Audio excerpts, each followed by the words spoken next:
And this is The Five.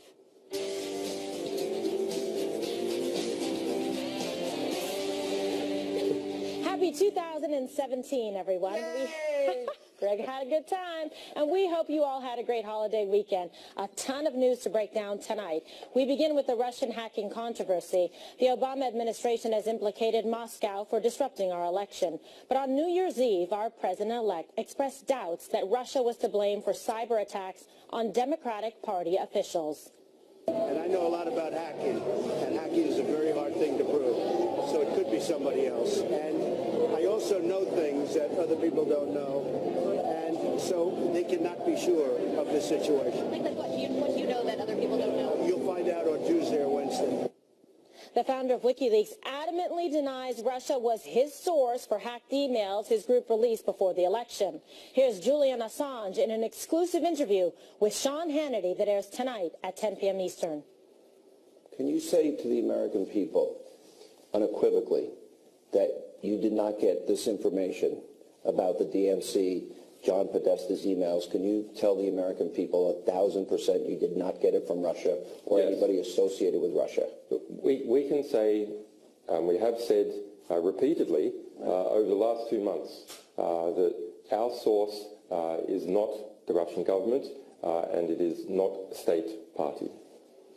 Okay, so a big interview, an exclusive, Eric, with Julian Assange. Sean Hannity sat down with them, echoing the same statements that he's made before, which is that he said that the Russians were not his source for those hacked, leaked materials. And also he clarified even further and said, and not a state player, not a state actor, which would tell you, they couldn't, or if you believe Julian Assange, they wouldn't have used an outside source to leak this. In other words, they get the information, they hack, and they hand it over, but financed by the Russian government. If you believe what you heard right there, which I do, I honestly I've maintained from the very beginning, this is about it could even be a leak. It could even be an inside leak from within the DNC. Some of the stuff was there was some phishing scams going on. Where Podesta actually opened an email. Open here for this great offer. You open it and it ends up eating into their data. But if Julian Assange and WikiLeaks is all about transparency, it's all about bringing truth to life, right? Then you would have to believe that it didn't come from the Russians. My biggest problem was McCain and Lindsey Graham saying they're going to lead the next Congress into more strident and stringent sanctions against the Russians before we even know what the evidence is. Okay, so Dana, there's an investigation that is underway. Obviously, it would make sense to be able to get the full amount of information from the variety of agencies before making a factual determination one way or the other. I just find this whole thing totally bewildering. And I don't understand, actually, I had a question. So you said that if Assange says, because WikiLeaks is supposed to be about transparency, if what Assange says we should take as well, if you believe what he's about, leaking truth, in other words, exposing truth. I haven't seen anything, correct me if I'm wrong, I haven't seen anything where WikiLeaks has actually brought something out that was inaccurate. They're just leaking information. How about the fact the guy is a fugitive from 2 sex assault charges, and he's been hiding away in the Ecuadorian embassy in London. Yeah, again, and I wouldn't believe this guy if he said today was Tuesday. Inaccurate. Well, that's a different story. Listen, I don't disagree with you on a personal level, but everything he's done that I know of, and I may be wrong, that I know of has been leaking information. You believed him because you like what he leaked. You did not believe him when it was Edward Snowden or Bradley Manning or the video of the Tower Apache chopper. Escuchen, por favor. Okay. I'm pro-Snowden as well.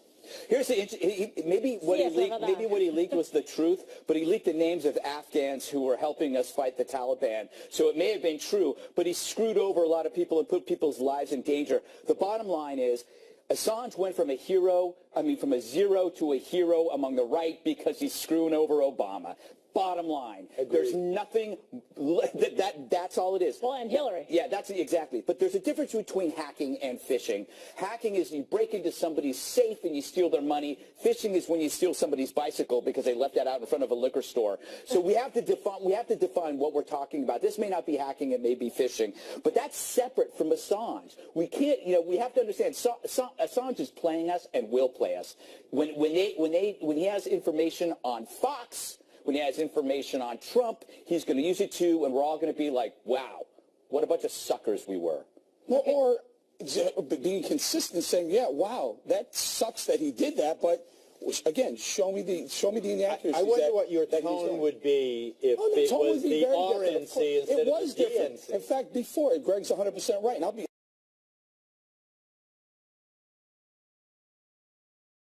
I'm guilty of this from day one. When we first learned about WikiLeaks, I was like, wow, this is terrible. This guy's awful.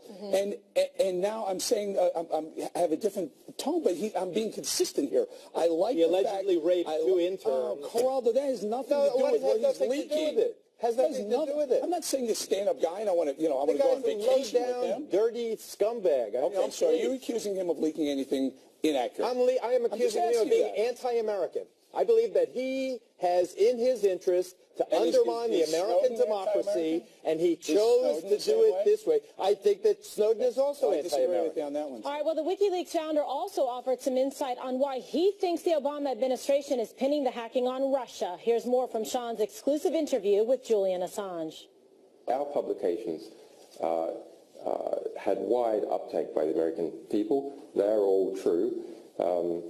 But that's not the allegation that is being presented by the Obama White House. So why such a dramatic response?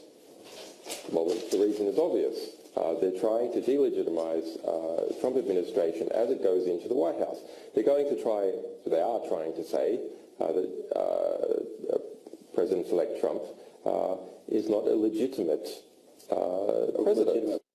All right, Dana, your reaction to that aspect of it, saying this is Obama being sort of covert and trying to pin this on I think the a couple of Russians things for Trump. Okay. But I missed a joke. Was there a joke? No. I missed it. Okay. Yeah. Tell me in the break. Yes. Okay. I think that part of this could be true, right? So it would behoove the Democrats to be able to pin their devastating loss on something other than Hillary's bad campaign and that she was a bad candidate. Sure. In my mind, like if you're trying to justify a loss and explain to your donors why you blew $1 billion on an ultimately a winnable race, and she didn't even go to Wisconsin, like all of those things, it would help you, I guess, to say, well, look, the Russians hacked in the DNC, therefore the Russians are going to be punished, and the Democrats can comfort themselves with the thought that that's why they lost the election. I think that could possibly be true, but I also think that we know from President Obama that he knew in October something was going on with the Russians, because he tells us later that he told Putin to knock it off. I don't know if Putin did or didn't. That's the other thing that's so frustrating about this, is that it's the politicization of intelligence, and it's putting me and other people, I think, in a strangely uncomfortable partisan position. I don't know what the truth is. If Donald Trump says he has more information or different information than the intel community, they're maybe going to get together this week. I don't even know how much of that they could tell us anyway. But there's one positive thing to get out of this, and that is we're finally, if we get past the politics, and we get in and Trump's president, everybody's kind of calming down, we can focus on the nature of the threat. Thank God this was some kind of low-level phishing, and it could have been worse. We have to start thinking about what this means. The larger scope of technology and terror, when you have rogue nations and isolated agents like ISIS who can paralyze and pulverize our systems. Sure. It's at least now we're being pointed in the right direction, even if this was just a bunch of guys fishing with like emails about, Well, we should be concerned, right, about our cybersecurity and any kind of threats, and anyone who would choose to try to influence the United States presidential election or interfere with our government process to begin with. But there is information about China hacking it, into the White House before. What was done about that? So when you look at the reciprocity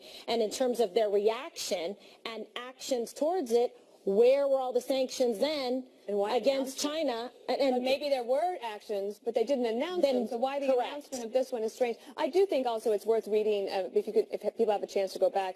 Last week in the Wall Street Journal, there was an op-ed by a guy named Edward J. Epstein, and it was called The Fable of Ed Snowden. And it does this interesting, his analysis of a connection between Snowden and Assange, and how Assange sent his deputy to Hong Kong to take Snowden back to Russia.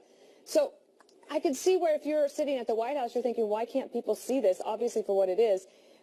But there's just no trust with the intelligence community, so I don't know how much more that they could tell us They show us. They could give us the exact. In other words, right now we're understanding that 17 intelligence agencies have information that led them to believe that the Russians hacked the DNC. And they have forensics. Yeah, but they won't show us. Not one has shown us what they have, Geraldo, and that's the point. But now we have a guy who leaked them saying they're wrong. There is no Russian attachment to this. Let's assume for a second that Assange is telling the literal truth. It was not a state actor. If Vladimir Putin gets 100 bright Russian cyber kids and gives them the highest powered, high voltage, high octane Mac computer and says, go do this to Podesta's Gmail, and it's not the KGB. He could literally that would be a be state finessing actor. That would be a state actor. That would be Vladimir Putin as president of Russia. I got you. Do you disbelieve the president of the United States and these intelligence agencies when they say with confidence that it was the Russians who did it, and they have the Cyrillic keyboard and all the rest of it? Do you disbelieve our president and our intelligence agency? Well, let me answer you this way. I also believe that we weren't being data mined by the NSA, every single American, until Edward Snowden whistleblew and said, guess what? They go around Fiserv and every single American's data is being mined illegally. Well, I didn't know that either. I trusted them then, too. Take his point. Now we're all settled. Everybody's in office. God bless the 45th President of the United States. How concerned are you now about cybersecurity? But by the way, your scenario where Putin has 100 of their best and brightest is probably one of 100 countries doing the exact same thing. I don't disagree. Okay, here's how you can look at WikiLeaks. How the new president's going to handle it. Ultimately, WikiLeaks is a conduit for extortion. All right, someone fishes you. Fishes you, then goes to you and demands money. You say no. The fisher can actually give it to WikiLeaks and Assange because, therefore, their hands are clean. And Assange goes, I'm all about transparency. I'm going to screw you over. Do we have that, though? Do we have any evidence of someone saying, I got this Podesta? But I mean, okay, but if you don't give me money, but your argument is like you would rather trust Assange than our military intelligence. No, we have conservatives that are now basically smearing our intelligence. In one hand, with Assange, I have proof. I see emails, I see names with emails. On the other hand, 17 intelligence agencies that tell us, trust us, it happened. Meanwhile, no one's willing to step up and say, here's one shred of evidence. With all due respect, well, we have to see, though, in fact, if he does that, because we have to give him a chance to get into office where it's his, it's appropriate for him. Today or tomorrow, right, he did say that, but we also have to see what's happening behind the scenes in terms of when he's going to proffer that kind of evidence and support and what he decides to tell the American people. And maybe he waits till he takes office. I'm front and center saying sanction them, harder sanctions than these toothless sanctions we've offered so far. I have advice to Chelsea Manning. Start bashing Obama. The Republicans are going to love you. Yeah, well, he's actually requesting that President Obama pardon him, right? Him. Not to say her. She should actually. She should say that she believes that Donald Trump is doing the right thing, and then all of a sudden we'll love Chelsea Manning, just the way we now love Assange. Oh, do you? Mm-hmm. That makes two of them. Part one of Sean Hannity's exclusive interview with Julian Assange airs tonight at 10 p.m. Eastern on the Fox News Channel. Don't miss that. Much more to come on the 5 Never a Dull Moment, because it's a brand new year and a new era in Washington. The new Congress sworn in today, Republicans in control, are gearing up to unravel 8 years' worth of President Obama's policies. Next.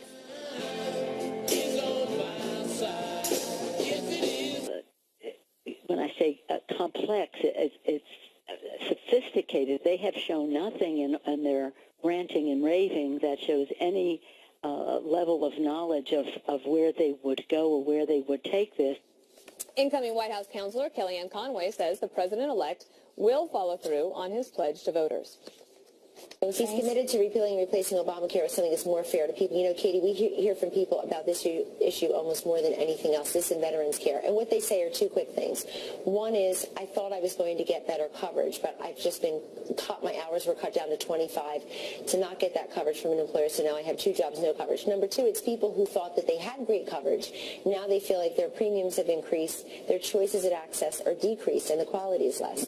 So, Greg, you heard Nancy Pelosi there, who, remember, she was the one who said you have to pass it in order to find out what's in it. And then she said, if you break it, you buy it. Now the Republicans want to fix it, and I guess if they fix it, they still have to buy it? I'm so confused. Somebody call the hardware store. Her voice is like butter made of steel wool. When you hear it, it just grates along your brain. Now they claim that they're going to be accountable, right? We're going to force the president to be accountable. So it's like going outside after 8 years to the bright sun. They've been wearing blindfolds for the past 8 years, not holding President Obama accountable for anything. And now all of a sudden they're going to wake up and do their job. Shut up. Speaking of that, here's the Democratic minority leader, Chuck Schumer, on that very issue. This will be an accountability Congress.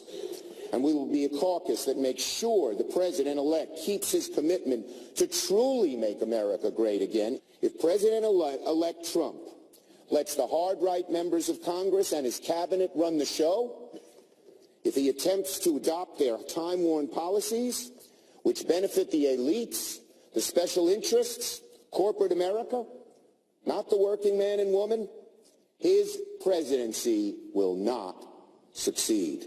All right. Okay. I guess you've been warned. Scary Schumer. I'm so scared, right? He was like looking down, talking about the elite. I said it wasn't his best performance. It certainly wasn't. So again, it just shows that the Democratic Party is bereft of promising, compelling leadership. There's certainly no orators present like Barack Obama to try to help them. He's trying to basically do a shot across the bow to the president-elect. I don't think this is going to frighten the 45th president of the United States. I think he's going to say, I'm going to run my game, I'm going to run my show, I'm going to do what I intend to do and honor the promises to the American people. I don't think Chuck Schumer is going to have the sway to try to terrify him, bottom line. Earlier, also, Nancy Pelosi was talking about on Obamacare how the Republicans don't have any plan to replace it, but Kellyanne Conway answered that part as well. One of the big priorities for President-elect Trump and this Republican Congress would be to make it easier for Americans to purchase health care across state lines. We also were talking about a more patient-centric free market system. There are some aspects of the Affordable Care Act that Donald Trump has in fact praised. Is he committed to maintaining those parts of the law? He is committed to retaining those pieces that his advisors will say are working. I think, Eric, that when the Congress, and especially the Senate, the budget rules, the parliamentarian nitpicking it all together will really frustrate the White House. Yeah, but also I saw Kellyanne this morning and also Sean Spicer talking about this. And what was very refreshing is they said, yeah, we are going to repeal Obamacare piecemeal. They're going to take it apart the way they can do right from the very get-go, from the very start, which is what Pelosi was warning against. Right. But then Spicer came back and said, and that'll buy us time to come up with a plan, because he was asked, well, what's the replacement plan? He said, well, hold on a second. The problem with Obamacare is it was a one-sided plan. It was Democrats had an idea, and it was all their idea, and the Republicans didn't really get to put any input into it. And he said that the Trump administration wants to take the Democrats, embrace them, their ideas, come up with something that works for both sides. I hope they do that. I think they'll do that, and I think that's very refreshing. Geraldo, I don't know if you agree with this or not, but wouldn't it be smart of Democrats to try to help fix it at this point? Well, I think, first of all, Donald Trump, with his tweets this morning on the Senate ethics or the congressional ethics oversight, was brilliant. He showed beyond a doubt that he's the new sheriff in town. The Republicans dominate the Congress, but Donald Trump dominates the Republicans. He is the boss. It's going to be the 45th president. I think anyone who voted for him can be very proud of him today. I think that he was absolutely the courageous, independent thinker that we thought he was all these long months and the decades that I've known him. I think that Ryan and McCarthy and these other guys, they better get their act together. When it comes to Obamacare specifically, I think that he has made very clear he's not going to touch Medicaid, he's not going to touch Social Security. Obamacare, Eric's idea, cross state lines, I think they'll adopt that. And that's great. They should have had that. Obama should have had that a long time ago. But I think you're not going to see a profound upheaval of the status quo. Can I just add something? The tweet that Donald Trump did that changed the gutting of that ethics committee was, I agree, brilliant. But it also told every Republican, relax. I mean, they walked into the 115th Congress on day one saying, hey, look at this. We got the House, we have the Senate, we're going to have the White House in 17 days. This is going to be great. Let's start with this. Who thought that the first thing, order of business would be the gutting. An ethics committee would be the first order of business, would be a smart thing to do. And to his credit, you're right, Geraldo, Donald Trump put a stop to it. And they got to figure that out. Who's the guy that's going like, we've got to stop the ethics? It's the guy who's definitely got something on him. Yeah, exactly. Roskin, it's the guiltiest guy in the room. Yeah, all people being investigated or have been investigated. They probably could have gotten it done with bipartisan support if they had chosen to. But the more interesting thing was that Ryan and McCarthy were against it, and they held the secret vote anyway. I mean, on a Monday night when Congress... But it just, there was no impetus for that to say, this is exigent circumstances, whatever we do, let's rush this. This is our lead. It shows just bad timing and poor judgment, and it shows also the autonomy of the new president-elect to come in and say, boom, and squash something like that and make his voice known. Although what he said was, do you really want to spend your time doing this? Which is a good question. Good question. Okay, big news today from the nation's top two automakers, GM and Ford. Both involved production in Mexico. President-elect Trump, of course, has a lot to say about it all, so we'll be right back with that next. The nation's two largest automakers making some big news today in a turnaround. Ford announced it's scrapping its plans to build a brand new $1.6 billion plant in Mexico. It will invest in a Michigan manufacturing base instead. The move comes just hours after President-elect Donald Trump blasted rival General Motors for building some of its cars south of the border. In a tweet, no less. Here's Ford's CEO on his motivation to reverse course. We're also encouraged by the pro-growth policies that President-elect Trump and the new Congress have indicated that they will pursue. And we believe that these tax and regulatory reforms are critically important to boost U.S. competitiveness and, of course, drive a resurgence in American manufacturing and high-tech innovation. RKG, taxes and regulatory reforms. Yeah. Business leaders like it. Yeah, business leaders do like it. And this should be an environment where businesses thrive in this country. This country was founded on the principles of free market and economic competition. That's why this would work as well for Obamacare, to say, let's be able to let people buy stuff across state lines. Let's make this an environment that's attractive for businesses to invest in this country, like we see with the companies saying, okay, let's build the plants here. Let's make sure that there's manufacturing job. Let's put people back on the work in the assembly line. All of these things will be very good, will help drive the economy and the members, but you also have to make sure that you are not overly regulated, because that does stifle the businesses and it does stifle entrepreneurship. That, coupled with a really problematic area of healthcare where people don't want to hire long-term employees full-time, which basically it leads to better job numbers because they are reticent to do so in a hostile work environment. And Dana, in a strange twist of events, quirky twist of events, the United Auto Workers are happy with Donald Trump today for keeping 700 more jobs here. But you can tell, I mean, there is definitely a palpable feeling amongst business leaders in America that things are going to get better. And I think that sort of confidence is showing through in some of these decisions. And so while I think that some of the companies are trying to be a little too cute by half, right? They're trying to have it both ways. They're announcing things that were already announced, or they're coming forward with PR, in some ways, some PR stunts, because some of these jobs were never leaving anyway. That said, I think it's a net plus. Jobs in America are a good thing. And now I think the task beyond that is to look ahead 10 to 15 years, because we even know with Carrier, they said that their future is in automation. So jobs are going to change in America. We have to make sure that there are jobs for those people on the other end as well. And Greg, I alluded to it in the intro that Donald Trump this morning tweeted, hey, GM, General Motors, if you're going to build those cars in Mexico and send them in, get ready for a big fat border tax. And that made Ford say, well, hold on a second, maybe we'll keep some of these jobs here. That is exactly right, because that is not tax reform. That is a threat. So what you're talking about really, and I'm going to be the wet blanket here, you're replacing the invisible hand with the government hand. And what's the end result? Ultimately, is a place like Venezuela. The great thing about capitalism and free markets is that it's redistributing the processes, so that if a company fails, there is another company that will take its place. But when you centralize the power and let the government take control, when the government makes a huge mistake, everybody suffers. So I think that these things are interesting if it's based on, promising tax reform and promising just, lower regulation. But threats of tariffs is protectionism. It's on the spectrum from capitalism to socialism. Where does that lead? here. Socialism. It is There certainly has not. to be an incentive on the other side. But can we just It is point out certainly that not free market.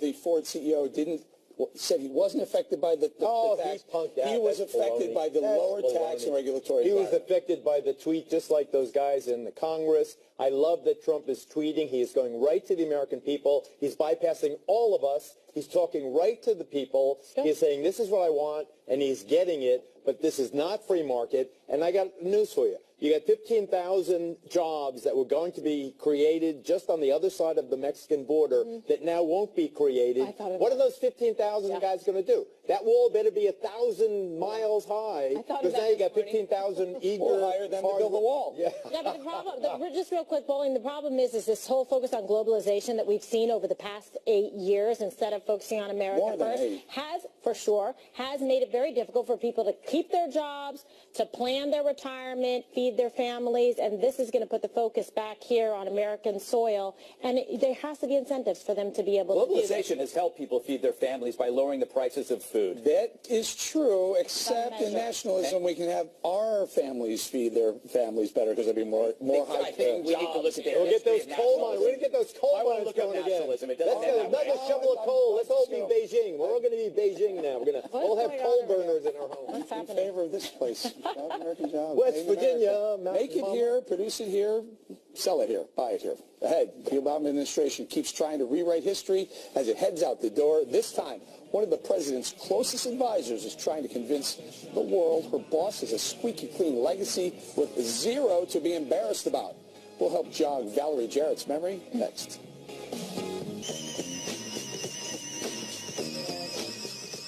On Sunday, Val Jarrett went on CNN to defend her pal, President Obama.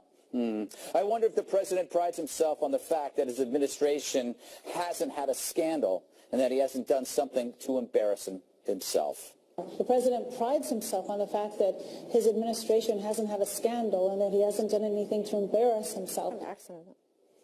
Now, that's a low bar for achievement. He hasn't embarrassed himself. But it's true, no one on his staff was caught in bed with a giraffe yet.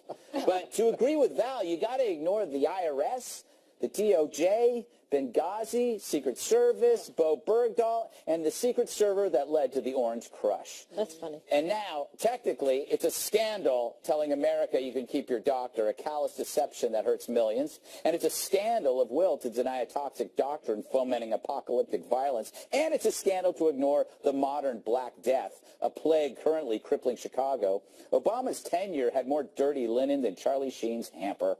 But when your heart's in the right place, doing the wrong thing's always forgivable. And maybe scandal was just so common we got used to it. But that's not the point. If I were Obama, I'd gladly take a messy scandal over the moral catastrophic failure of the last 8 years. It's the corrosive ambivalence about who we are as a nation. As we switched pride for shame, we became our own villains rather than assessing the bigger challenges that threaten all of us. So yeah, congrats on a scandal-free reign. That and $1 will get you 4 quarters. All righty then. I'm going to miss Val.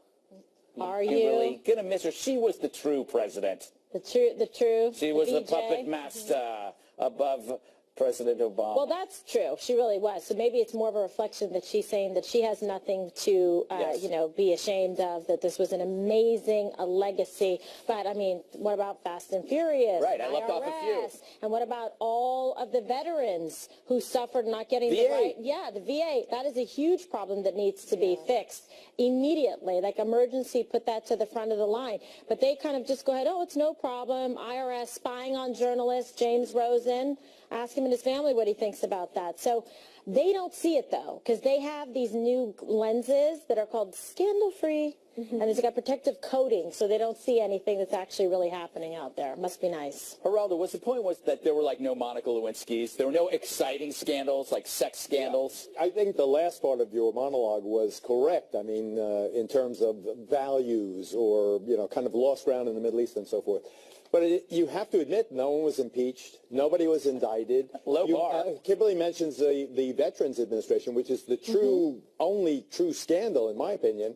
And General Shinseki, who was a great general, was a lousy administrator. He was forced to resign. But that wasn't corruption. That was competence. So I think that the basic integrity of Barack Obama cannot and should not be questioned. Oh, I think we can do that. No, I think there's a foreign policy and a domestic policy. Well, domestic policy. Integrity, Greg not competence. Well, okay, then I'll try and do this. I'll try and make that a little bit of that leap. Yeah, Greg's right. The crime in Chicago is, I would say, it's a scandal. It's an incompetent Department of Justice. But in a bigger picture, questioning his integrity, the war on law enforcement that he's overseen, he didn't put an end to Black Lives Matter, the whole movement, this hatred that's going after cops, and it's getting cops killed, and it's making the country domestically less safe. I believe that at the bottom of my heart, and I believe it was on purpose that he looked the other way on a lot of these things. And on foreign policy, no doubt, I think the Iran deal will be his worst legacy in the history of presidential legacies, because I think Iran is going to thumb their nose at us, and they're going to say, you know what, we have the bomb, and that was under Kerry and Obama. And ICE is going from JV to varsity. I want to thank you for that, too. Dana, will people look back at this? He's a historical president, obviously, first African-American. Beyond that, what kind of impact do you think there? Well, I think the results are it's the issue. And so nothing says these 8 years were terrible like Donald Trump kicking their rear ends in the election. So watch I think your there's mouth. that. I know, I was on vacation, a little loose. But the perception that was pretty saucy. Their attempt to write the history, like they want to be the first ones to write it. But you know, Benghazi and who pushed the video. You know who really helped them create those scandal-free glasses were the media. Anytime we talk, remember you talked about it, like if Fox said it, then it immediately wasn't an issue. And one of the big ones that nobody remembered, the media didn't even cover it, was when the EPA administrator was writing emails under Richard Windsor and basically doing political stuff she wasn't supposed to do from the EPA administrator's office. And then she resigned to spend more time with her family, and the media just let it go. Yeah. Exactly. That was a good one. Yeah, the media spent all the time going after Trump for being his own press secretary. Remember the time he was making John Miller? John Miller. That was a big deal, but he wasn't in government. But this person was in government and actually Richard Windsor. Yeah. Was it a woman? It was a woman. I can't remember her name. Nobody remembers. Lisa Jackson? Lisa Jackson. See, we don't even know. AKA Richard Windsor. Their pseudonym, Yes. All right. Ahead. Was it sabotage, or does Mariah Carey only have herself to blame? That Times Square train wreck on New Year's Eve. Kimberly and Eric witnessed the stage fright firsthand. Literally. KG, I don't know. I just saw something happen over here with one Mariah Carey. I think she flipped out. Yeah, there was something. There was a meltdown going on there. I don't know. We may be reading about this tomorrow in the Post. Next on the 5.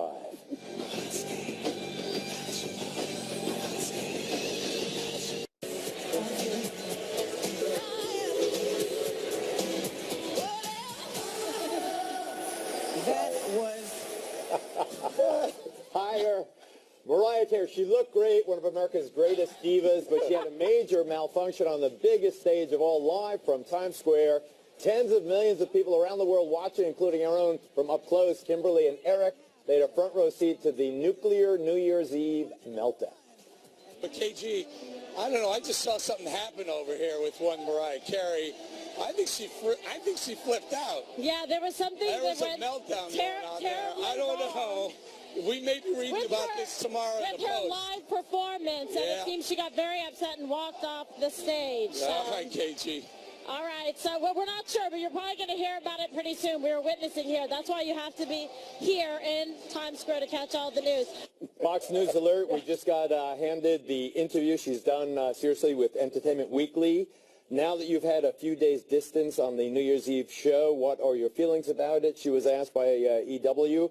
The answer, Kimberly, Mariah Carey says, all I can say is Dick Clark, the late Dick Clark, was an incredible person. I was lucky enough to work with him when I first started in the music business. I am of the opinion that Dick Clark would not have let an artist go through that, and he would have been mortified as I was in real time. His company produced it. Whose fault was it? Well, it sounds a little bit like she's taking a shot at Ryan Seacrest, and some of her crew was suggesting that she was sabotaged for ratings to embarrass her. I mean, look, there were audio issues down there for sure, because you have everybody broadcasting it from every different network. I mean, from Telemundo to ABC to Fox to everyone. So there's a lot of but they should have done a sound check before. It's my understanding they didn't do that.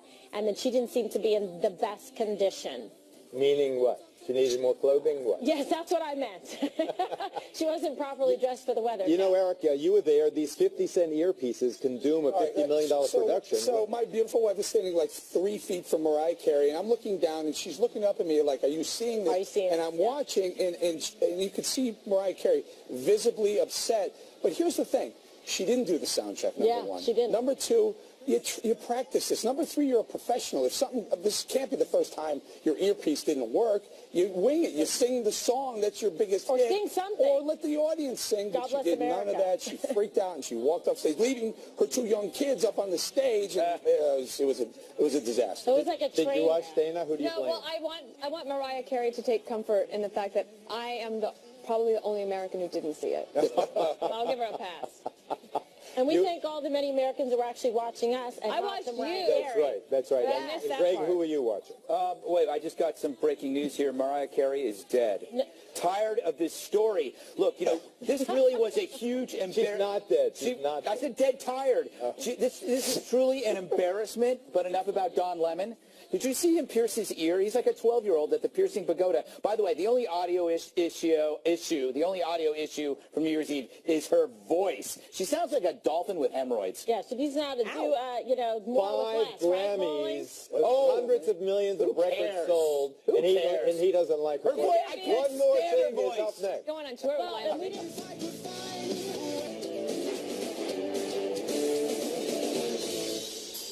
All right, it's time now for one more thing. Miss Dana Perino. So I was away in South Carolina, Bluffton, South Carolina. I have a few pictures because, we like to do that here. I played a lot of tennis, and the pros said that I went from a beginner to an intermediate in 9 months. So look out on the court. That Macy English making the one more thing. She's one more thing worthy. There she is with a lot of whipped cream all over her face because she got in a little tussle with Peter. There's a scavenger hunt, family and friends, and Jasper, of course, on the dock. We had a lot of fun, and, family and friends, it was a really, really good time. And my mom was there. She had the double knee replacement. Not only did she play tennis, which I showed you last week, she also played 2 rounds of golf, and she can walk everywhere upstairs, so she's good. She's good to go. What, no dog?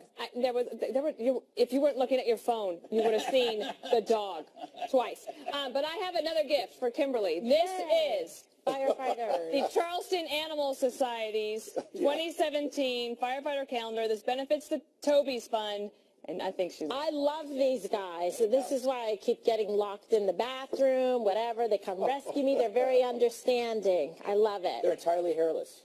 No, I know. Let's see who Mr. Mark... Okay, I'm sorry. I'll look at it later. Okay, Greg. All right, if you go to foxnews.com /or/opinion, never quite sure what it is. Just say /opinion.